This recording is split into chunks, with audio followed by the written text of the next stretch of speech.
सन 1857 में आज़ादी की पहली लड़ाई के बाद अंग्रेज़ों ने इस देश के लोगों को दबाने के लिए बहुत ज़्यादा अत्याचार किए थे, जिससे लोगों में अंग्रेज़ों के प्रति असंतोष, आक्रोश और घृणा बढ़ती ही गई।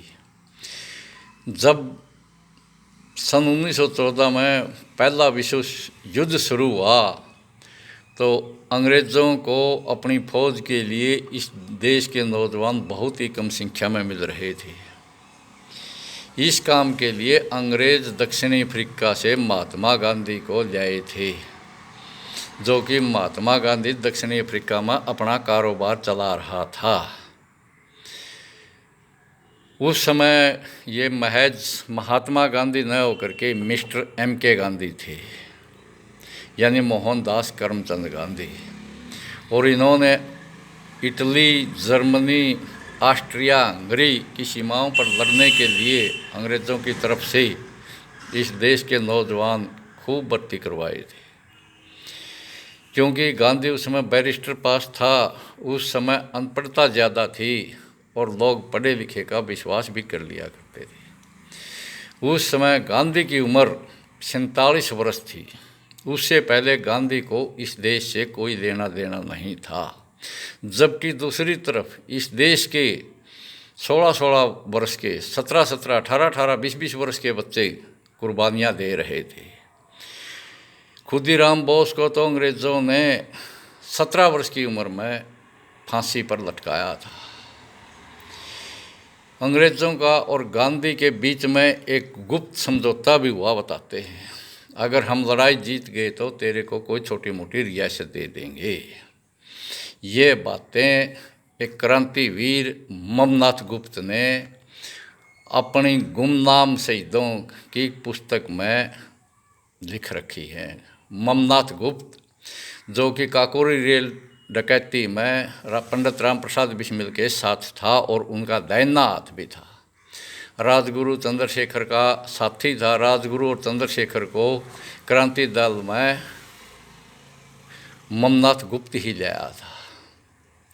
इसके बाद अंग्रेज़ लड़ाई जीत जाने के बाद, क्योंकि अंग्रेज़ों को ये पता था कि ये लड़ाई लंबी चलेगी और लड़ाई कम से कम 4-4.5 साल भी चली थी, उसके बाद गांधी ने सन 1920 और 21 में असहयोग आंदोलन भी चलाया था, जिसमें इस देश के छोटी छोटी उम्र के नौजवान, 16-16, 18-18, 20-20 वर्ष के नौजवान कलकत्ता से लेकर पेशावर तक,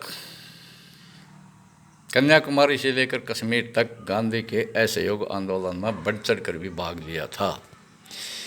लेकिन आंदोलन को बीच ही में रोक देने से उन नौजवानों के मन में गांधी के प्रति संदेह यानी शंका उत्पन्न हो गई और कुछ नौजवान तो महात्मा गांधी को अंग्रेज़ों का एजेंट भी कहने लग गए और सभी नौजवान एकदम गांधी से घृणा करने लग गए और इससे दूर ही हटते चले गए।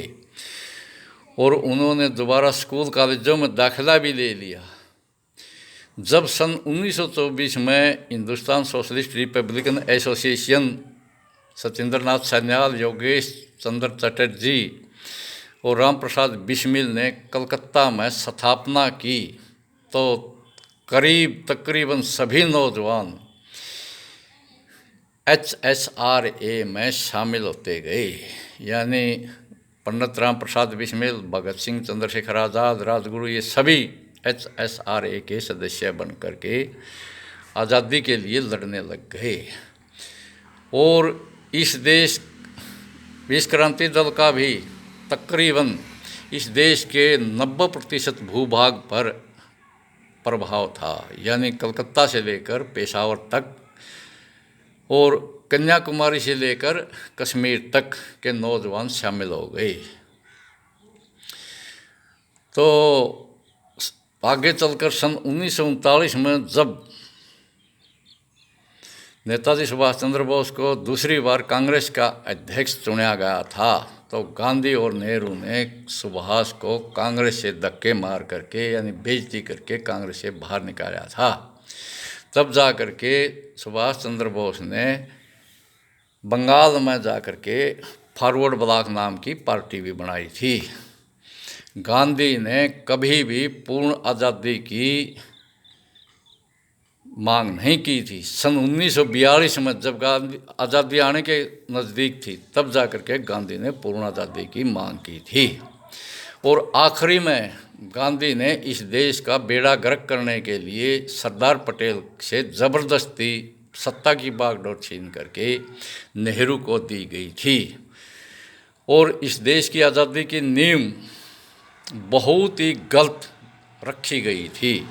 अगर सरदार पटेल उस समय इस देश के प्रधानमंत्री होते तो आज देश में जो 5-5, 7-7 साल की बच्चियों के, 18-18, 20-20 साल की बच्चियों के गैंग रेप हो रहे हैं, भ्रष्टाचार हो रही है, लूट खसोट चल रही है, आपादापी चल रही है, ये बुराइयां सरदार पटेल बिल्कुल भी नहीं पनपने देते।